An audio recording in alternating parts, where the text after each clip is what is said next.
Yo, what up, everybody? This is Nothing But Bangers, aka MVP, aka Bangers, aka I've got the updated list of the top 15 cards from Space Time SmackDown, recapped and reviewed here in this video. Now, I gotta tell you, I was dead wrong about some of these cards, but let's take a look at the new top 15. Let's start with the honorable mentions, the cards that didn't quite make the list, but may have been slightly on the outside, and they could always move up in the future depending on how things shape out.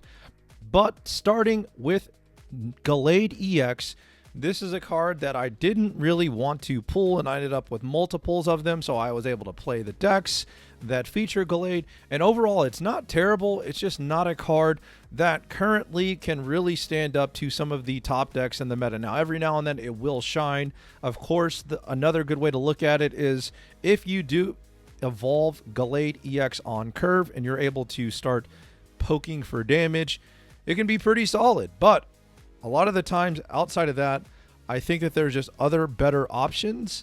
And I will also try to mention what packs these cards are from, just in case you are still kind of deciding which packs to open. And it seems as if you can pull the Gallade EX out of the Dialga pack. Moving into the card that I rated as the best EX in the set, I was dead wrong about this.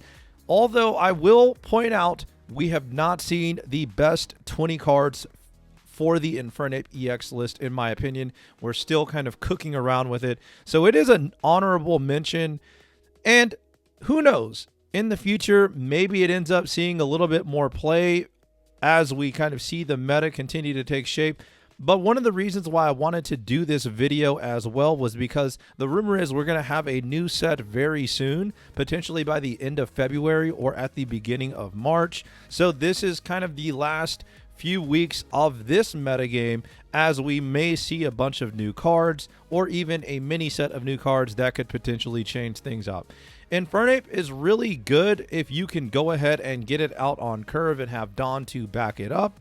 It is a little bit different than Charizard in the sense that you can retreat and pivot, come back in and attack for 140. But I think right now people are just trying to decide, like, what's the best items and the best Pokemon to pair with it. Are you better off playing Spiritomb and Giovanni? Are you better off playing Moltres and Infernape? Are you better off playing, Rapidash? Or even people are starting to play stuff like Giratina and Dodrio. So, again, I'm not sure what the best pairing is, but at least right now, I would say that this card definitely has kind of underperformed compared to my first rankings of this set. Also, if you are looking to pull this card, I believe this card is going to be in the Palkia packs. Now we get to the last card that I will, actually the second to last card that I will feature in the honorable/notable mentions, Lucario. And Lucario has had some shine on it since it does have a little bit of some good synergy with cards like Gallade EX, with cards like Aerodactyl EX, with cards like Marshadow, and even cards like Rampardos. However, it is worth noting that none of those decks are necessarily like the top tier. And so as a supporting Pokemon, I left it out of the top 15 because, again, I think that we're still kind of searching for the best partners for Lucario. And overall, I continue to ask the question when you're building your deck with Lucario. Is your deck good because of Lucario, or is Lucario just more of a win more card? And I think that that's a very important question as you start looking at, like, should I add Lucario to my deck or not? The pack that you can find this card in is going to be the Dialga pack. And let's move on to the next card. Now, this card has gotten a little bit of shine in some Darkrai and Weavile list. And also, as I just mentioned, Infernape may have a little bit of a preference to playing this card as well. Not only that, there are going to probably be some rogue decks that are potentially featuring Spiritomb to activate their Cyrus. But Spiritomb is a card that I left off my list entirely last time that I did these rankings. And even though it's not necessarily a part of like all the top tier 1 decks or like all the best decks in my opinion, I do think that it's possibly a solid card that could get even more play as the meta shapes out and as we get more cards and more sets. And if you're looking to pull this card, definitely look for the Palkia pack. Now let's get to the actual top 15. So number 15 is not changed at all since the last rankings, and it is Rampardos. And as I mentioned before, we saw Golem make a huge win in the Ursa Day tournament the first weekend of Mythical Island, and I anticipated that Rampardos could potentially get some shine in the first week or weekend of tournament play, and it kind of did, right? Didn't take down the biggest tournaments or anything like that, but it definitely had some good performances that made people look at it again. And when you pair this with Lucario, which is actually a very solid pairing in my opinion, like this is one of the few Pokemon that I would say does pair very well with Lucario, it pushes that one energy attack up to 150, which is able to take out a lot of Pokemon in the meta. The big drawbacks are that it is a falso, but there are ways to kind of work around this and make it benefit you. And cards like Pokemon Communications have made Rampardos even more playable. So again, number 15, and you can find this card in the Dialga pack. Number 14 should also come as no surprise if you watched my previous video where I ranked all these before the pack even came out. I believe Bastiodon has a very big presence in the No EX format as we're starting to see more tournaments for No EX take shape. And Bastiodon is tough, man. It's very tough to knock out in that No EX format. And even in the EX format, there is potential times where it's surviving even a Charizard 200 damage attack. So Bastiodon had some great showings in a few of the big premium and premier tournaments. And because of that, I think you've got to look at this card and at least include it in the top 15.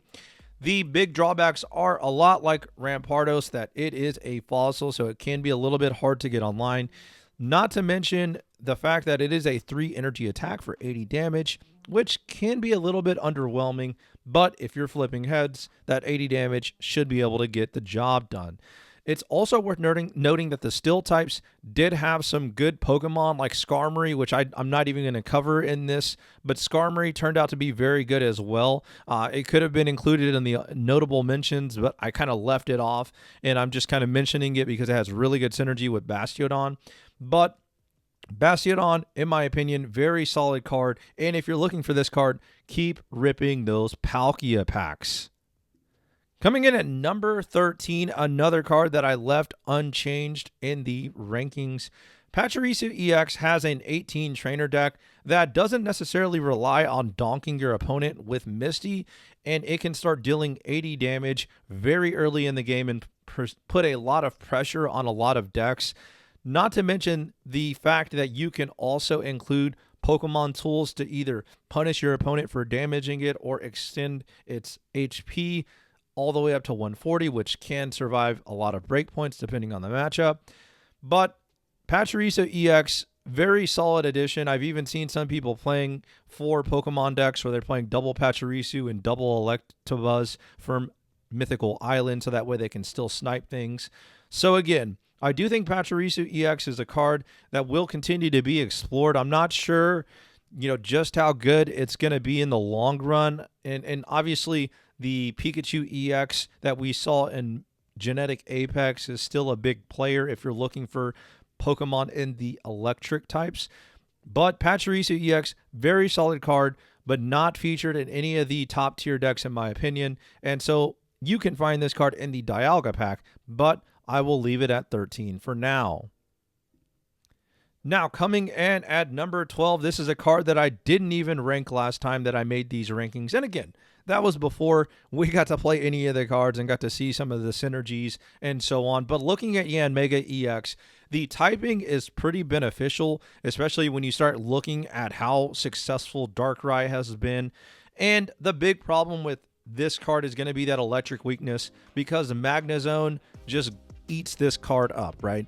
That's going to be the biggest issue with Yanmega, is that, hey, it's a great card when you get it to go ahead and get that synergy with Dialga EX, but Magnezone can come in and it can potentially get one-shotted because Darkrai EX attaching an energy to itself and then hitting for that 130 damage because of the weakness from Magnezone just leaves this bug squashed. Because of that, I've got it ranked a little bit lower.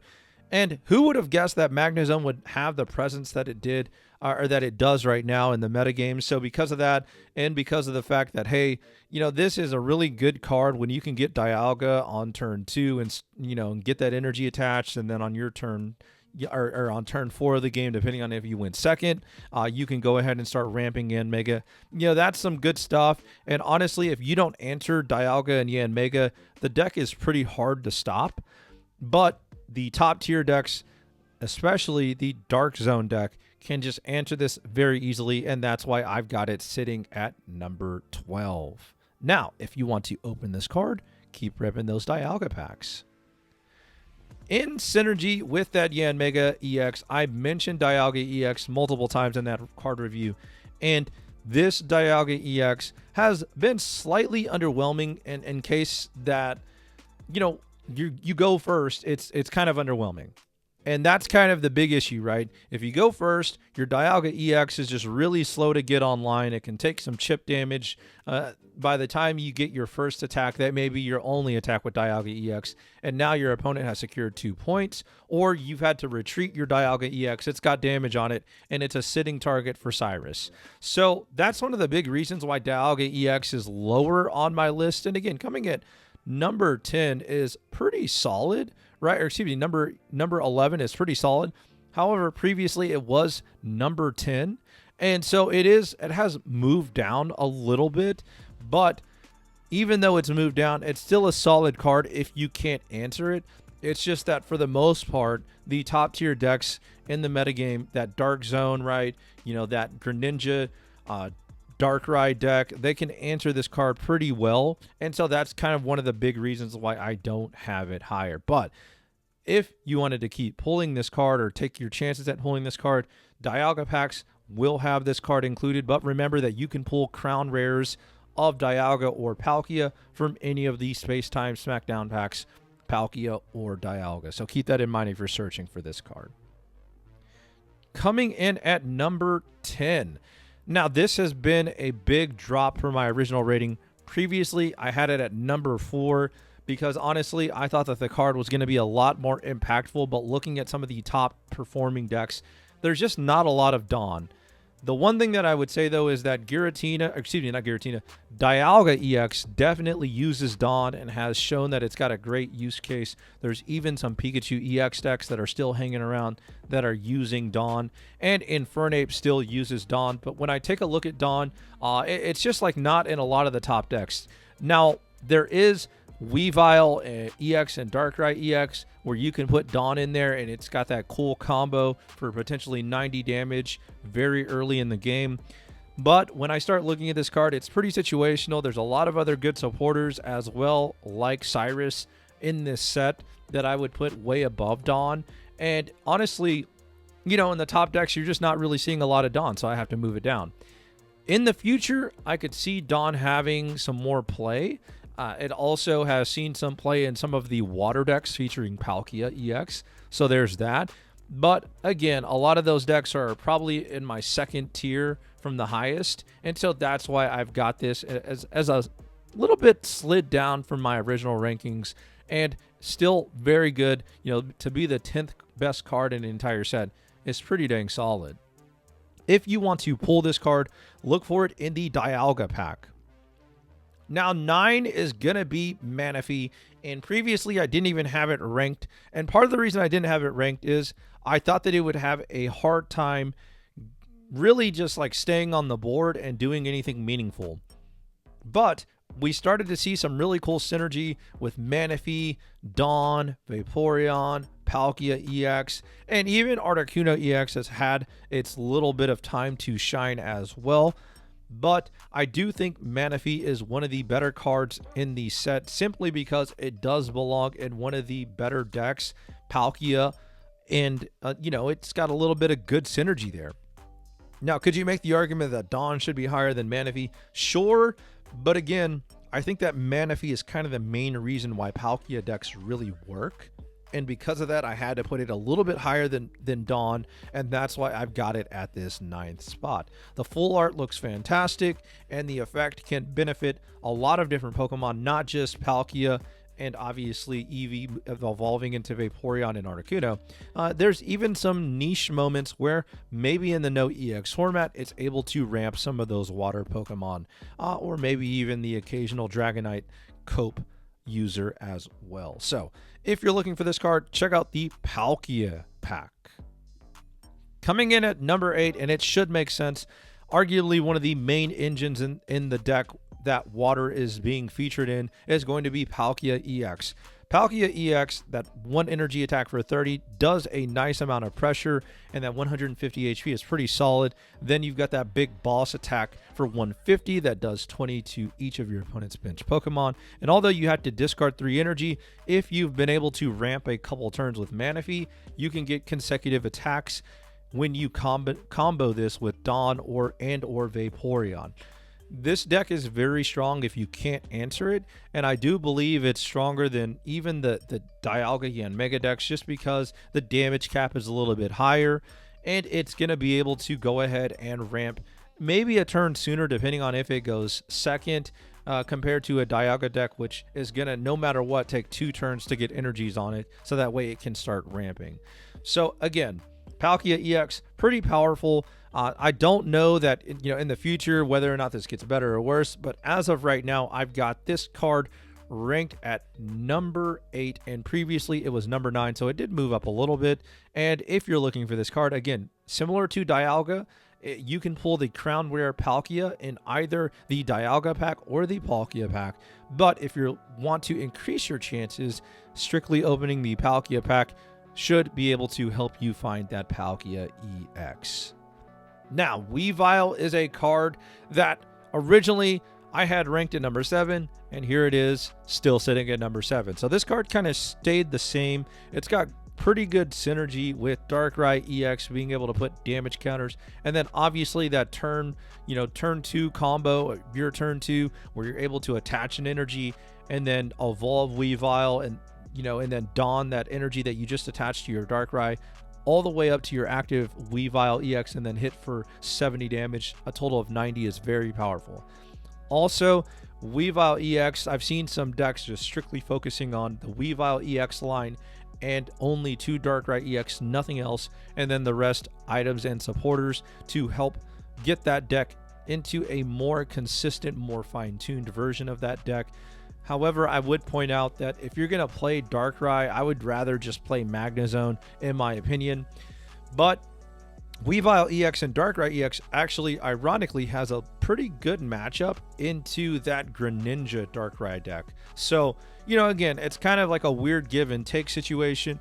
But Weavile EX and Darkrai EX is a very solid, very fine deck if you have the cards for it and want to play that, instead of playing the Magnezone deck, which in my opinion is better. You can do that. But Weavile coming in at number 7, very solid card. And who knows, maybe in the future it gets better, who knows. But if you're looking for this card, check out the Palkia pack. Now, this is a card that I previously had rated number 1. I had this as the best card in the entire set. And, my reasoning for it was pretty solid. It's just that the way that the meta has shaped out, I think that obviously I was wrong about the EXs. There's some EXs that are just bombs.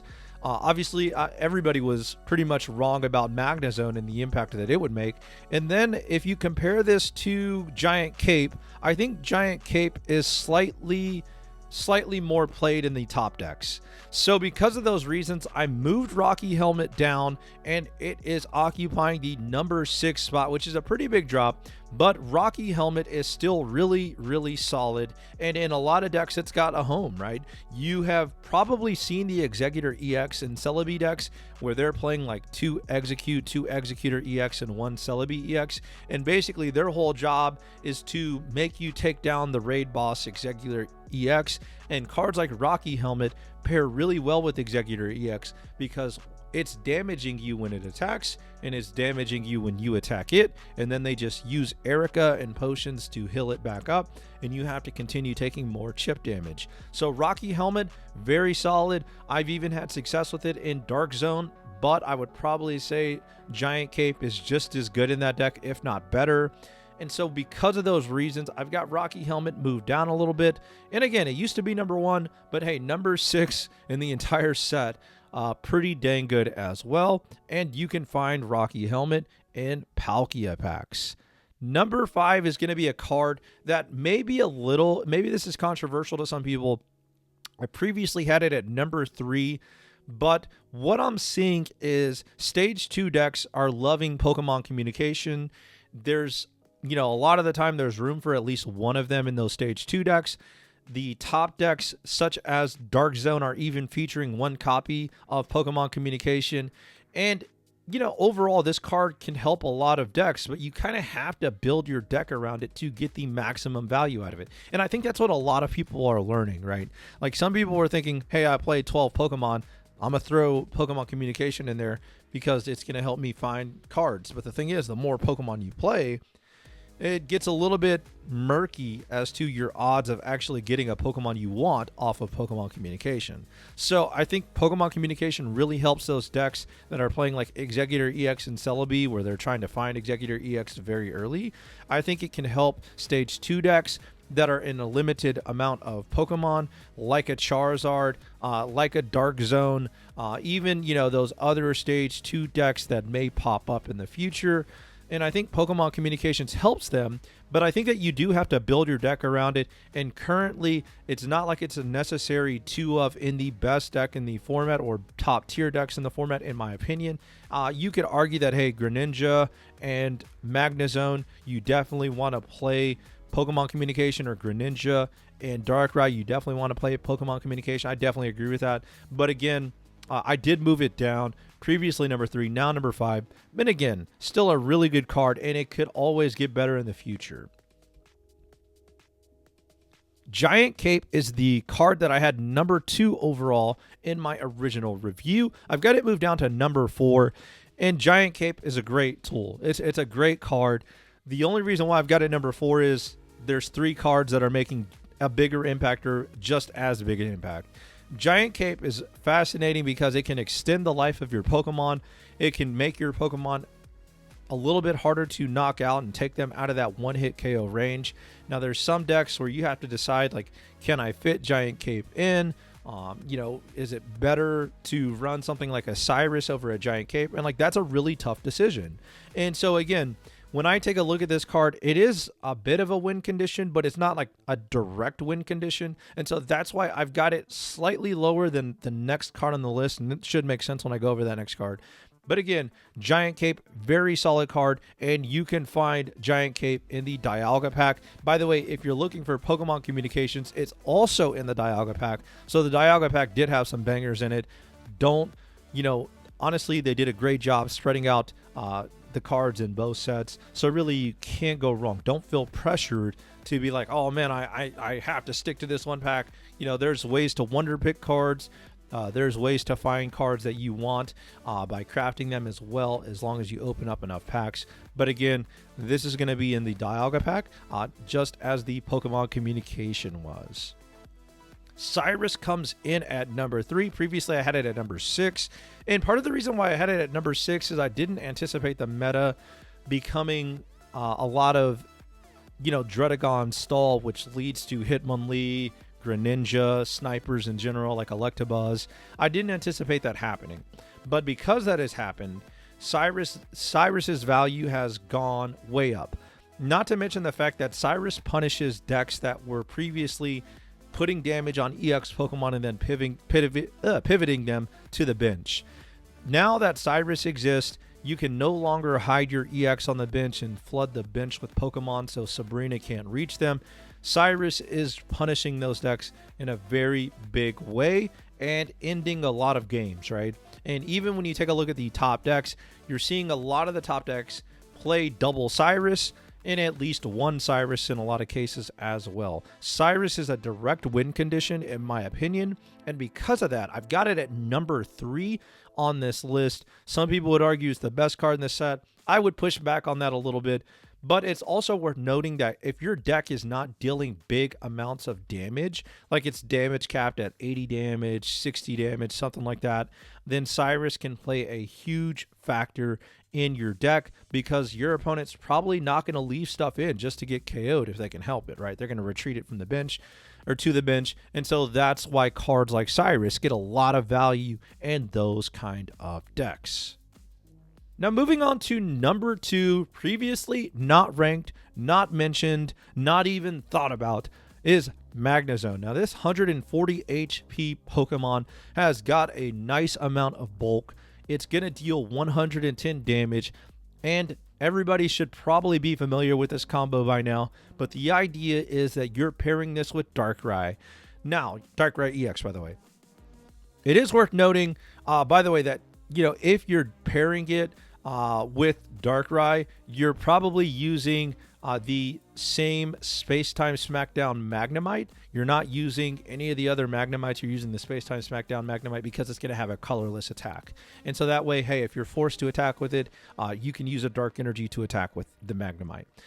Now, the big reason why this card is good is because of the Magneton from Genetic Apex. And the Magneton from Genetic Apex is going to ramp itself 1 energy from your energy zone every turn. And that energy is going to be an electric type energy. And you don't even have to include electric type energies in your deck because it just ramps itself. It generates it out of thin air pretty much. So the idea is get at least 2 electric energy on your Magneton before you evolve into Magnezone, and hopefully you can get off 2 attacks for 110 that end up determining the game or swinging the game in your favor.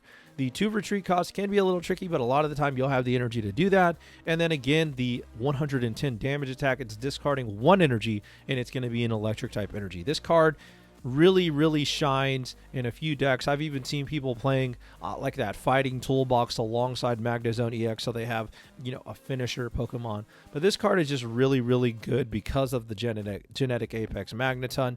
And again, previously I had it at not even ranked, and now I've got it at number 2. If you're trying to pull this card, I got great news. It's in the Palkia or Dialga pack. And if you're trying to pull Cyrus, keep in mind that Cyrus card was in the Palkia pack. I forgot to mention that. But again, Magnezone, really good card. I got it as the second best card in the set, and you can probably guess what I think is the best card. The best card in the entire set, in my opinion, is Darkrai EX, sporting 140 HP, but passive damage to your opponent's active Pokemon for every time that you attach an energy to Darkrai EX. So if Darkrai EX is on your bench, you attach an energy to it, it's going to deal 20 damage to your opponent's active Pokemon. If they decide to retreat, well, you can always chase it back down with a Cyrus supporter and finish it off. Darkrai EX has definitely changed a lot of the tournament decks that we see, because a lot of the tournament decks, the most played deck in tournaments so far has been Darkrai and Magnezone. So Darkrai EX, very powerful card.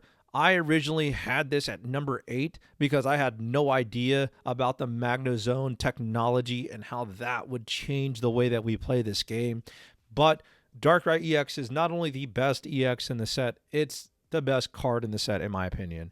You can build a lot of decks around Darkrai, whether it's Darkrai Greninja, whether it's Darkrai Magnezone, and whether it's Darkrai Greninja. You've got multiple options that you can pair with this card, similar to how you can pair a lot of cards with Magnezone. But this card is just so versatile, and it hits for 80 damage, which is nothing to sneeze at, right? Like that 80 damage after you've stacked some damage on your opponent's Pokemon already with its ability, that's pretty hard for a lot of Pokemon to survive. When you pair this with a giant cape, which a lot of top decks are trying to do, that bulk gets even bigger, and it becomes a hassle for even cards like the classic Mewtwo EX to take down.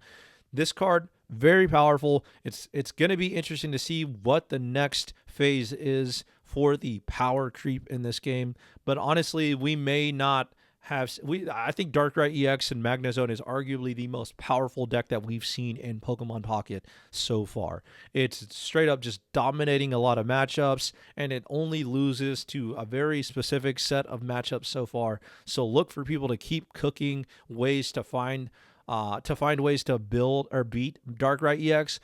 But as of right now, Darkrai EX, very powerful card, and in my opinion, the best card in Space Time Smackdown. So, what do you think about the list? How do you think that the rankings shaped up? Do you think that there's anything that I missed? I want to know in the comments. And again, I appreciate you guys taking time out of your day for me to be background noise. Maybe it was entertaining, or maybe you learned something. But thank you guys so much for tuning in. And until next time, peace.